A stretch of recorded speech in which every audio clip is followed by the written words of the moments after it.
On a tous vécu ce moment, vous savez, ce moment un peu frustrant où une idée nous file entre les doigts, où on oublie ce qu'on était sur le point de faire. C'est une expérience que tout le monde connaît.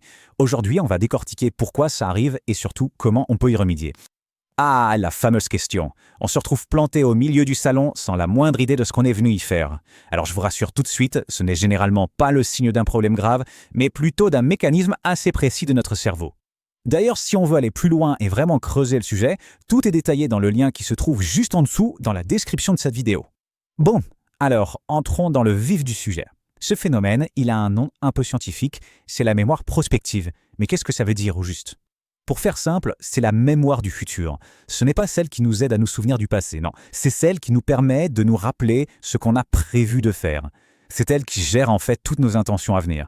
Penser à payer ses factures à temps, ne pas oublier de prendre un médicament, se souvenir d'un rendez-vous important ou même de ce qu'on était venu chercher dans la cuisine.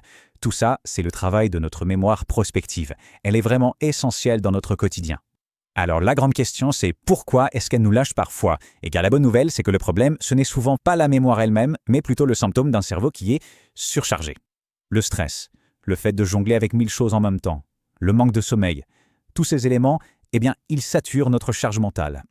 Et le résultat, c'est que le cerveau a beaucoup plus de mal à bien enregistrer une intention pour plus tard. Heureusement, on n'est pas impuissant face à ça. Il existe des stratégies toutes simples pour donner un coup de main à notre cerveau. Voyons ensemble 6 astuces concrètes qu'on peut appliquer dès aujourd'hui. Ce qui est vraiment intéressant, c'est que toutes ces astuces reposent sur la même idée. On va externaliser la charge mentale. En créant des rappels, que ce soit un post-it, une alarme ou un objet bien placé, on aide en fait notre nous du futur à ne pas oublier. Ces astuces sont super pour le côté organisation, mais si à la racine du problème, il y a aussi ce sentiment de brouillard mental, on peut aussi penser à un soutien un peu plus en profondeur pour retrouver de la clarté. L'objectif, il est simple, c'est de passer de cette sensation de brouillard mental à une vraie clarté d'esprit. Parce que c'est quand on a l'esprit clair et qu'on est concentré que notre mémoire prospective fonctionne au top. Certains ingrédients naturels sont justement étudiés pour le rôle de soutien.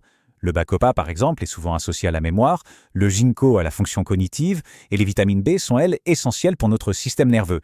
L'idée, ce n'est pas une solution miracle, bien sûr, mais plutôt un soutien de fond. Le message le plus important à retenir, c'est que ces oublis ne sont pas une fatalité. En combinant de meilleures habitudes d'organisation et, si besoin, un soutien ciblé, on peut vraiment améliorer les choses.